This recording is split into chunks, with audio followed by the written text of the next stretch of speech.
네, 오늘의 정치권 소식, 정치가 있는 저녁 정관은에서 장성철 공론센터 소장 그리고 김성환 시사평론가 두 분과 함께 해보겠습니다.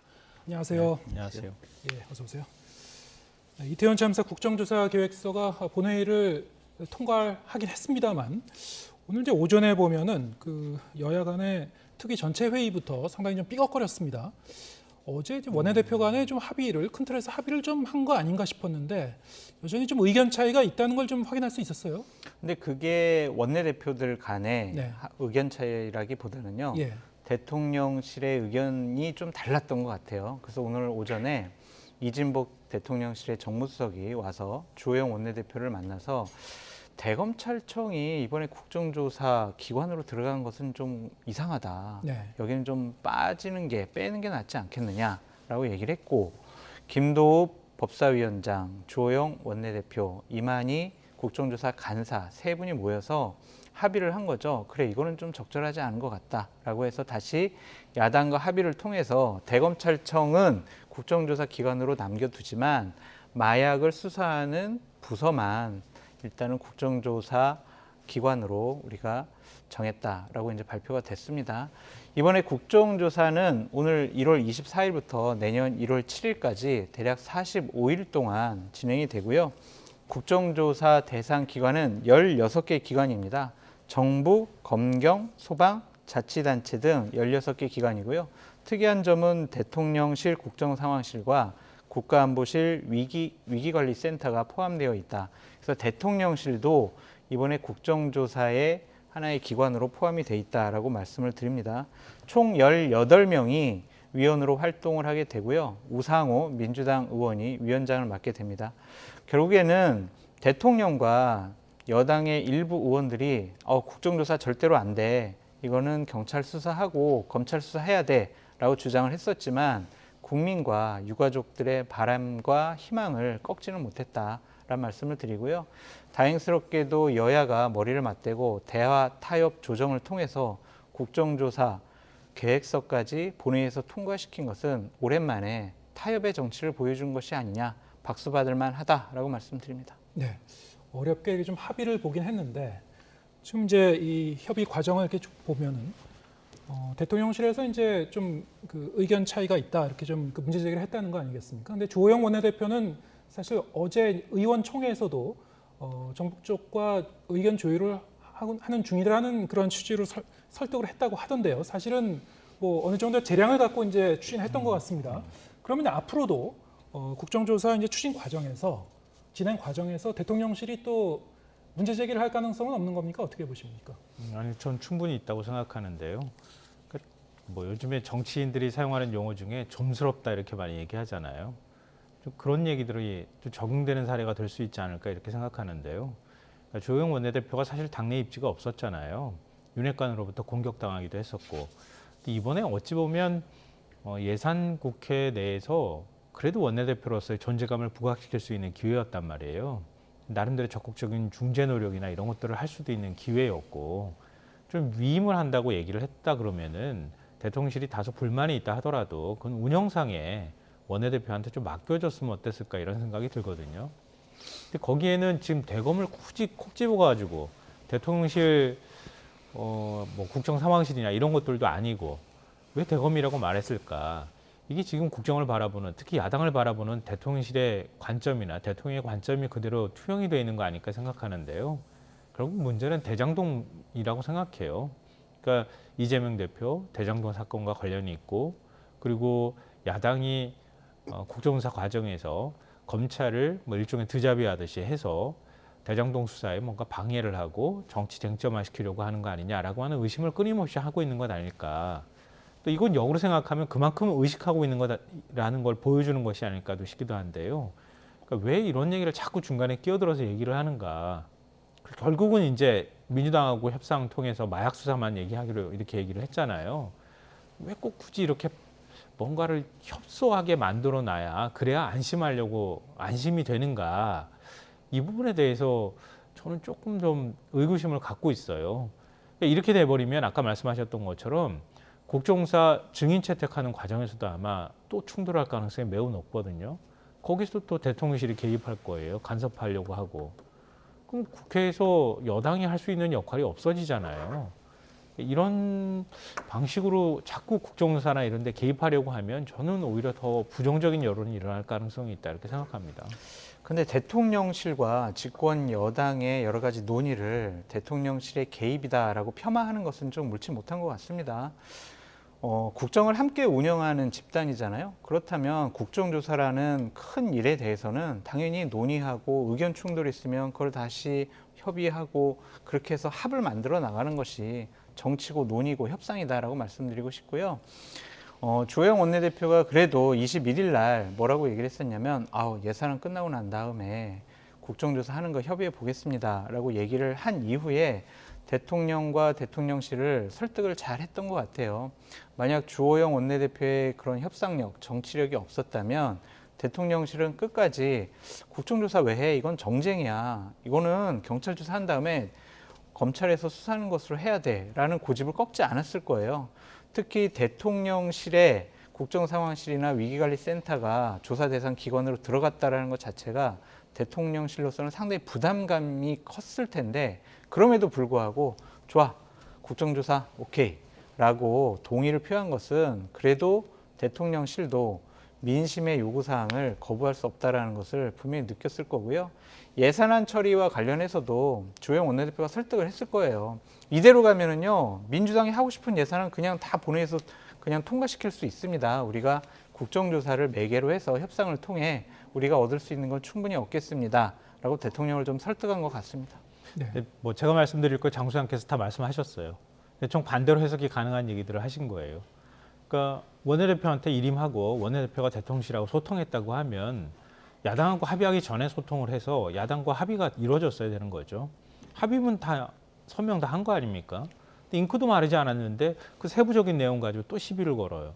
그러니까 제가 문제 삼거나 이건 문제가 있다 이렇게 말씀을 드린 거고요. 원내대표 믿고 일임했다고 하면 좀 불만이 있더라도 대통령실에서 이렇게 겉으로 파열음이 들어가거나 아니면 의견이 제시되는 듯한 모양을 취하는 것은 별로 그렇게 보기 좋은 게 아니다. 이렇게 말씀드린 거고요. 또 앞으로 이제 결국 주호영 원내대표가 원내에서 국정조사 문제를 계속 처리해 나갈 거예요. 그럴 때마다 그럼 계속 이렇게 얘기할 겁니까? 그것도 좀 문제가 있다 이렇게 보이고요. 그러니까 결국 대통령실에서도 국정조사 자체는 뭐 윤 대통령도 스스로 밝혔던 것처럼 안 받겠다고 하는 입장이었었잖아요. 근데 내년도 예산안 문제가 걸려있기 때문에 안 받을 수가 없습니다. 여기에 이제 설득을 뭐 당한 것이든 이해를 한 것이든 한 것이라고 생각하는데요. 그렇다면 야당하고 문제를 풀어가는 데 있어서 지나치게 대통령실이 개입하는 모습을 보이는 것은 이태원 참사에 한 책임을 져야 될 주체이기도 하거든요. 그러니까 그런 면에서는 별로 보기 좋은 모습도 아닐 뿐더러 여론이 이렇게 호의적으로 만들어지지도 않을 거라고 생각합니다. 근데 그렇게 어쨌든 부정적으로만 보지 마시고요. 어쨌든 국민들의 바람을 이번에 집권 여당과 대통령실에서 협의를 해서 통과시킨 것에 대해서는 좀 인정을 해주셨으면 좋겠다라는 생각이 들고 증인을 부르는 것, 출석시키는 것은요. 계속해서 여야가 협상을 통해서 할 수밖에 없어요. 그런 부분과 관련해서 대통령실의 의견을 듣는 것 나빠 보이지 않습니다. 네. 지금 오늘 상황을 보면은 네. 여야 양쪽에서 사실 이제 불만의 목소리가 그렇죠. 조금씩 흘러나오는 그 네. 지점들이 있었어요. 맞습니다. 그런데 이제 지금 갈등의 불씨가 좀 곳곳에 남아 있긴 한 것 같은데요. 특히 이 조사 범위나 뭐 증인 신청 이런 거 말고도 네. 언제 이제 시작을 할 것인가? 네. 이 점을 놓고 좀 약간 동상이몽 아닌가 이런 느낌도 좀 받았습니다. 네, 어떻게 보셨습니까? 근데 일단은 예산안을 처리하고 난 다음에 예. 중요한 국정조사의 하이라이트는 뭐냐면요. 기관 보고받는 거예요. 그리고 현장 조사하는 거. 네. 그리고 증인들 불러서 듣는 청문회. 이 세 개가 하이라이트거든요. 그러니까 그동안은 이제 관련 자료들 각종 기관에게 요구를 하고 그 자료 분석하고 다시 요구해서 다시 한번 분석하고 이렇게 청문회나 기관 보고 때 의원들이 질문할 것을 분석하고 정리하는 그 기간이 상당 수준으로 필요해요. 그렇기 때문에 예산안이 12월 2일 날 통과할지 12월 9일 날 통과할지 저희가 알 수는 없지만 그 기간 동안 충분히 예열 작업, 준비 작업을 하는 것도 상당히 중요하고요. 그렇게 사전 준비 작업이 철저해야 청문회나 기관 보고 때 의원들이 날카로운 질문을 할 수 있습니다. 그래서 저는 이것은 그렇게 큰 문제가 아니라는 좀 생각이 들고 본회의 의결로 조사 기간을 좀 늘릴 수가 있잖아요. 네. 국민들이 이거는 청문회 한 번 더 들어봐야 될 것 같아. 저 증인을 한 번 더 얘기를 들어보는 게 좋아. 그 저 기관에서는 무슨 일이 있었는지 다시 한번 보고를 받았으면 좋겠어. 이러한 여론이 나오면 집권 여당도 조사 기간을 늘릴 수밖에 없을 거예요. 그래서 이 부분을 너무 부정적으로만 보지 마시라. 여야 간에 지금 충분히 어떠한 신뢰를 통해서 이 국정조사만큼은 국민의 눈높이에 맞게 우리가 잘 처리하겠다라는 암묵적인 동의가 있는 것 같습니다. 네. 그래서 자꾸 부정적으로만 보지 마시라라고 말씀드려요. 장 소장님께서 이제 긍정적으로 보자 이런 취지신데. 아니 저도 뭐 지금 국정조사에 합의한 건 긍정적으로 보고 있습니다. 네. 합의가 안 될 가능성이 있다고 생각했거든요. 근데 결국은 이제 예산국회 내에서 예산안을 처리해야 될 여당의 어떤 필요성이 굉장히 컸다고 생각하고요. 야당 입장에서도 민생국회 얘기를 계속 하고 있었던 상황이었기 때문에 예산안 문제만 가지고 붙들고 있기는 좀 어려웠을 것이다. 이제 그 부분이 결국 국정조사 합의로 이어졌다 이렇게 생각하고 그 부분은 저도 굉장히 높게 평가합니다. 다만 이제 제가 말씀드렸던 것은 국회 차원에서 이루어지고 있는 조사에 자꾸 대통령실이 개입하고 들어가기 시작하면 거기서부터 뭔가 문제가 생기기 시작하니 하지 않았으면 좋겠다 이런 말씀 드리는 거고요. 근데 다만 좀 불안한 균형 같아서 곳곳에 내관이 있다고 하는 점은 좀 걱정스러워요. 대통령실의 아까 대장동 수사에 관한 인식, 이재명 대표에 대한 인식, 뭐 이런 거 제가 잠깐 말씀드렸던 것처럼 결국은 이재명 대표를 향해서 수사가 정점으로 이렇게 모아질 가능성이 있거든요. 연내에 그럴 가능성이 저는 있어 보인다고 생각해요. 그럴 경우에 국정조사랑 맞물리고 또 민생보안 처리 문제하고 또 맞물려 돌아갔을 때 국정조사가 국민들 보시기에 흔쾌하게 정말 이태원 참사의 원인을 규명할 수 있는 그런 자리로만 비춰질 것인가. 이거는 참 정치한 문제이긴 하지만 여야가 이런 문제들을 좀 잘 비껴가면서 문제를 푸는 능력을 좀 보여줬으면 좋겠습니다. 알겠습니다. 지금 말씀하신 전반적인 여야 상황과도 좀 연결되는 그런 문제인데요. 이런 가운데 윤 대통령이 내일 국민의힘 지도부와 이제 만찬 회동을 한다고 하죠. 이 소식을 들어보니까 국민의힘 지도부와 만찬 회동을 하는 그 부분보다도 여기 야당 지도부를 초청하지 않은 야당 지도부가 함께하지 않는 부분이 더 눈에 들어오는 것 같은 느낌이 들었습니다. 어떻게 보셨습니까? 그러니까 오늘 하루 종일 이제 방송을 하고 다니면서 유인태 전 사무총장의 한 얘기가 회자가 많이 되더라고요. 아니 도대체 왜 대통령께서는 야당과 대화하지 않으려고 합니까? 라는 질문에 두 가지 이유를 댔어요. 하나는 기본적으로 윤석열 대통령이 이재명 당대표를 잠재적 중대한 중범죄자라고 생각을 하고 있다. 그래서 대선 기간에 했었던 얘기죠. 했었던 얘기고 또 얼마 전에 윤석열 대통령의 뭐 멘토나 선배라고 하는 분들한테 얘기를 들었는데 윤석열 대통령이 이재명 당대표가 인간적으로 싫어요. 그냥 싫어요. 그래서 만나기 싫어요. 이렇게 생각을 하고 있다라고 유인태 전 사무총장이 얘기를 했어요. 전에 들었다는 얘기입니다. 그렇죠. 네. 전에 들었죠. 그러니까 그러한 부분들에 대해서 인간적으로 만나기 싫다라는 부분이 아주 가장 큰 것 같습니다. 같이 앉아서 얘기를 나누기가 싫다 이런 것 같은데 좀 대통령께서는 고도의 정치력을 발휘해야 될 중요한 자리 아니겠습니까? 네. 그래서 특정 집단, 특정한 지지층의 대통령이 아니라 국민 모두의 대통령이기 때문에 좀 폭넓고 통 크고 너그럽고 넉넉한 마음을 통해서 국정의 중요한 파트너인 야당의 지도자들과도 대화와 협상을 하시는데 역할을 해주셨으면 좋겠다라는 생각이 듭니다. 네. 야당 지도부도 같이 초청해서 네. 당연히 좀 이 머리를 맞대고 어떻게 좀 국정을 이끌어갈지 좀 의논을 해야 될 것 같다. 이게 당연한 얘기입니다만 지금 뭐 반년이 지금 다 돼가고 있는데 지금 실현이 안 되고 있거든요. 예.